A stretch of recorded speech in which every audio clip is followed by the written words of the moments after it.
Hello dear students, myself Dr. Loveleen Kashyap from Department of Kai Chikitsa. Today we are going to discuss the topic hyperlipidemia. ये जो hyperlipidaemia है इसे हम आयुर्वेद में जो मेदोवह स्रोतोगत व्याधि है उसके अंतर्गत रख सकते हैं, क्योंकि यदि हम आयुर्वेद मतानुसार देखें तो इस डिजीज़ में मेनली जो है मेदोवह स्रोतस की दृष्टि जो है वो देखी जाती है। ये मेद जो है आयुर्वेद में बद्ध मेद और अबद्ध मेद दोनों के नाम से जो है वो वर्णित है। ठीक है, तो हम अपना टॉपिक जो है वो स्टार्ट करते हैं। तो what is the definition? Hyperlipidaemia is the condition of abnormally elevated levels of any और ऑल लिपिड। मतलब आपकी बॉडी में जितने भी लिपिड हैं उनमें से किसी एक का या जितने भी लिपिड कहे गए हैं जिसे क्लासिफिकेशन में बताया गया है, फैट है, कोलेस्ट्रॉल है, ट्राइग्लिसराइड है, इन सब का एक साथ बढ़ना या किसी एक चीज़ का बढ़ना या फिर किसी लाइपोप्रोटीन का बढ़ना जिसके अंतर्गत एलडीएल, वीएलडीएल इन सबको हम रखते हैं, या फिर एचडीएल लेवल का डिक्रीज होना, कंसंट्रेशन इन द ब्लड। ठीक है, तो यदि हम टोटल हाइपरलिपिडीमिया की बात करते हैं तो इस कंडीशन में फैट, कोलेस्ट्रॉल, ट्राइग्लिसराइड इन तीनों में से किसी एक का या सारी चीज़ों का बढ़ना या फिर जो लाइपोप्रोटीन है एलडीएल, वीएलडीएल उसका बढ़ना, और सबसे इम्पॉर्टेंट जो एचडीएल है हाई डेंसिटी लाइपोप्रोटीन जो आपकी बॉडी के लिए यूज़फुल कहा गया है उसका लेवल ब्लड में कम होना। ये सारी कंडीशन जब आपको डिफरेंट इसके लेवल्स बढ़े या सभी का एक साथ इंक्रीज या डिक्रीज हो तो इस कंडीशन को मिला के हम हाइपरलिपिडीमिया जो है वो कह सकते हैं। नेक्स्ट है कुछ हम इसके कॉन्सेप्ट्स की बात कर ले तो hyperlipidaemia is linked with increase risk of developing cardiovascular disease, cerebrovascular morbidity and mortality, peripheral vascular arterial disease. मतलब इन सब के साथ भी इसका रिलेशन जो है वो हम देख सकते हैं। The life style and dietary changes lead to increase prevalence in India and world wide.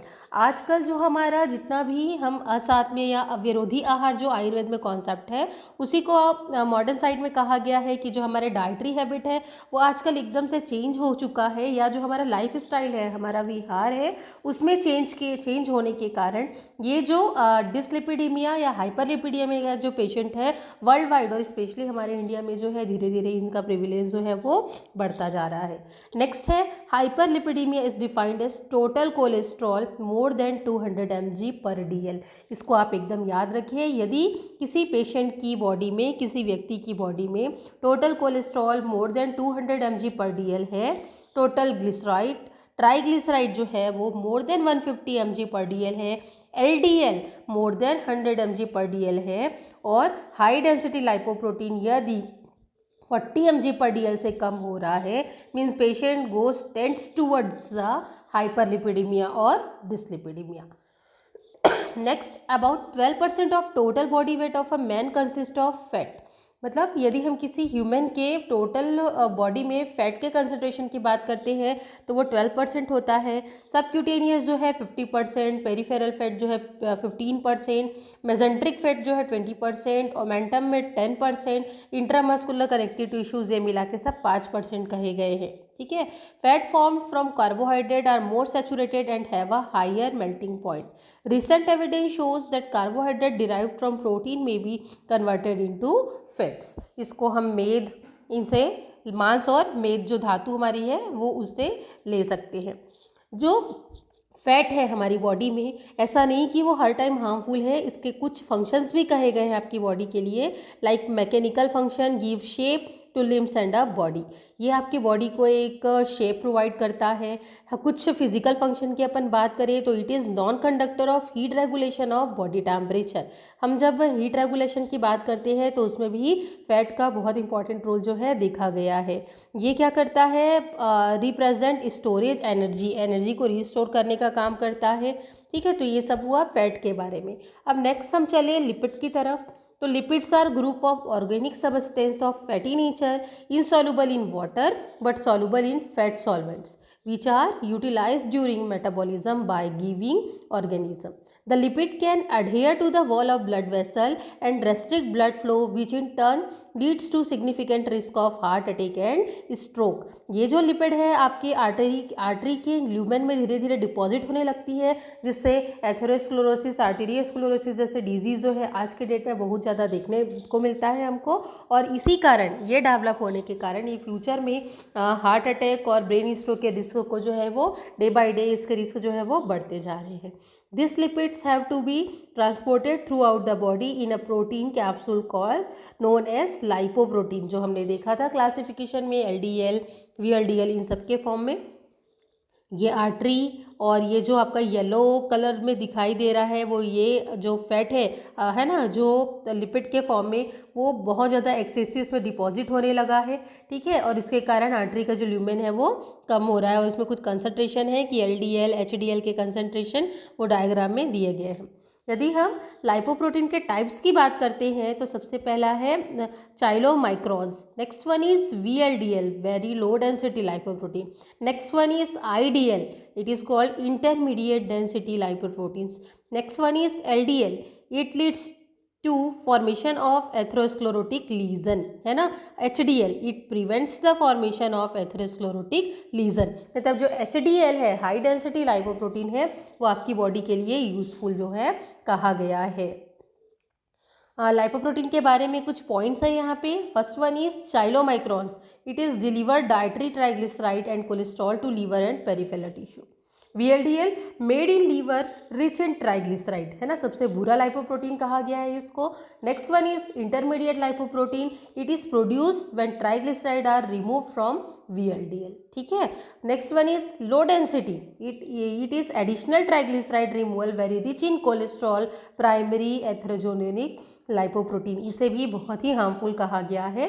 And the next one is HDL have anti atherotic properties, इसी कारण इसे हम अपनी बॉडी के लिए यूजफुल लाइपोप्रोटीन जो है वो कहते हैं।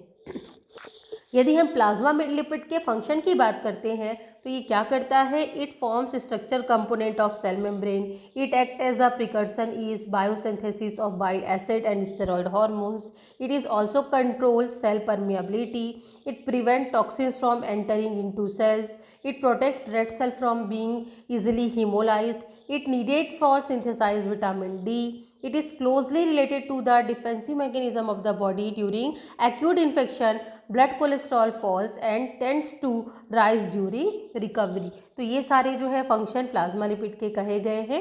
ये कुछ नॉर्मल वैल्यूज़ है कि जो LDL कोलेस्ट्रॉल है, टोटल कोलेस्ट्रॉल है, तो ये कब हम इसको बॉर्डर लाइन कहते हैं, कब हाई कब वेरी हाई कहा जाता है, तो सबसे हम इसको आप एकदम याद रखिए अपने पेशेंट पे, ठीक है। और हर आप रसवाह स्रोतस का विकार का पेशेंट है, रक्तवाह स्रोतोगत विकार का पेशेंट है, चाहे मांस और मेदोगत दुष्टि मेदोवाह स्रोतोदुष्टिजन्य विकार का पेशेंट है, तो लिपिड प्रोफाइल आपको पेशेंट को कराना है और इस क्लासिफिकेशन को ध्यान पे रखना है।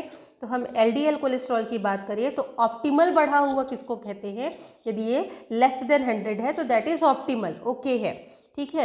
यदि ये 100 to 129 mg/dl है तो इट इज़ नियर और अबव ऑप्टिमल, सामान्य से थोड़ा ज़्यादा। 130 से 159 के बीच है तो it is border line high, more than एक बार ये 160 से ज़्यादा हो गया अप टू 189 तक तो इट इज़ हाई, और जब ये मोर देन 190 हो जाता है तो it is called very high, ठीक है। वैसे ही हम कोलेस्ट्रॉल की बात करें तो आपका जो टोटल कोलेस्ट्रॉल है हमेशा 200 के नीचे होना चाहिए, दैट इज़ डिज़ायरेबल। 200 से 239 या 240 तक है तो that is border line high, more than 240 हो जाए तो दैट इज़ हाई।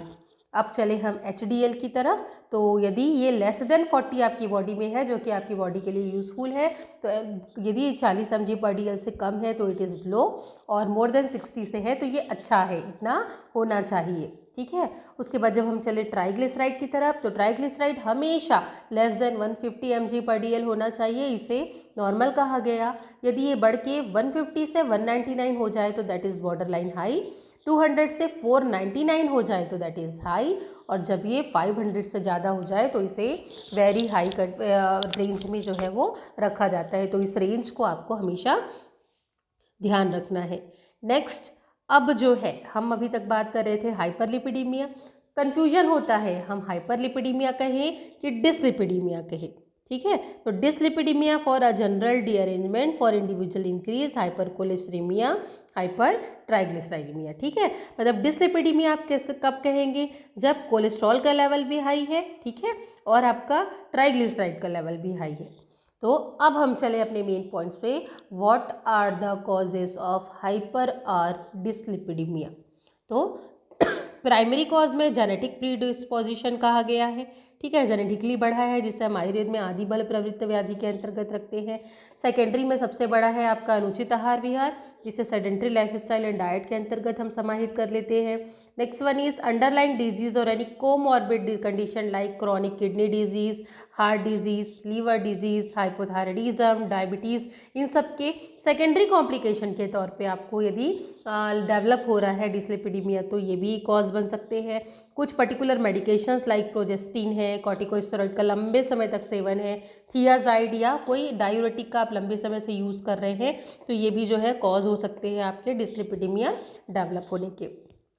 फिर ये क्लासिफिकेशन कहा गया हाइपरलिपिडीमिया का, प्राइमरी एंड सेकेंडरी। तो primary it is genetically determined, इसका क्लासिफिकेशन में टाइप 1, टाइप 2 का A and B, type 3, type 4 and type 5। ठीक है, तो इसमें आप सिनोनिम में देखें तो इस टेबल में देखें तो फैमिलियल चाइलो माइक्रोमिया कहा गया टाइप 1 को। टाइप 2A में LDL बढ़ा हुआ है और टाइप 2B में LDL और VL दोनों बढ़ा हुआ होता है। टाइप 3 में इंक्रीज इंटरमीडिएट डेंसिटी लाइपोप्रोटीन है, टाइप 4 में इंक्रीज VLDL है, एंड टाइप 5 में इंक्रीज VLDL एंड चाइलोमाइक्रॉन्स। ये सारे जो है ये क्लासीफाइड किए गए हैं इसको, ठीक है। और सेकेंडरी की अपन बात करें जिसको हम एक्वायर्ड हाइपरलिपिडीमिया कहते हैं, तो इसमें सबसे पहला है हाइपर कोलेस्ट्रीमिया। जब टोटल कोलेस्ट्रॉल बढ़ा हुआ होगा तो ये कौन कौन सी कंडीशन में बढ़ा हुआ मिल सकता है। First one is hypothyroidism, next one is nephrotic syndrome, and the third one is some drugs long using, है ना, लंबे समय तक आप लॉन्ग टर्म तक किसी ड्रग को यूज़ कर रहे हैं तो उसके कारण।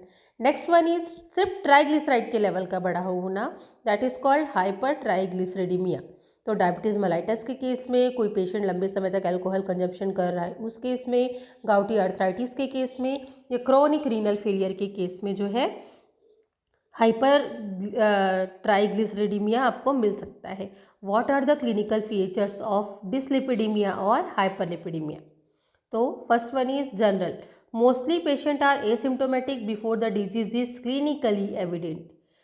और क्या हो सकता है, पेशेंट का एपेटाइट इंक्रीज मिल सकता है, ब्लड प्रेशर हाई साइड में जा सकता है, एथ्रोजेनिक डिसलिपिडीमिया पेशेंट को मिल सकता है, इंसुलिन रेजिस्टेंस विथ और विदाउट ग्लूकोज इंटॉलरेंस पेशेंट में मिल सकता है, and the first one is increase BMI।